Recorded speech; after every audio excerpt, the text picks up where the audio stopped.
मौत से भला कौन डरता है? कुरान मजीद फरमाता है मौत से मुनाफिक और काफिर डरते हैं। ये मौत से डरते हैं, बिजली आती है, कड़क आती है तो ये डरते हैं। मौत के डर से क्या करते हैं? ये अपने कानों में उंगलियां डाल लेते हैं, मिनस सवाई की, कड़क की वजह से। क्यों उंगलियां डाल लेते हैं? ये कड़क ही हुई है, सिर्फ बादल ही गरजा है, उंगलियां डालनी कानों में। ये मुनाफिकीन की बात पहले सिपारे में हो रही।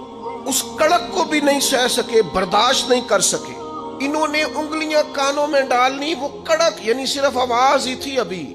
अल्लाह फरमाते हैं ये उस कड़क को भी नहीं सह सके, कानों में उंगलियां डालनी। किस लिए? हाज़र अल मौत, मौत के डर से। लेकिन काफिर मुनाफिक बच इसलिए नहीं सकते कि वल्लाहु मुहीतुम बिल काफिरीन, अल्लाह काफिरों को घेरने वाला है। काफिर और मुनाफिक मौत से डरता है। मोमिन मौत से, ईमान जैसे जैसे मजबूत होता जाता है वैसे वैसे तो उसके अंदर ताकत आती रहती है।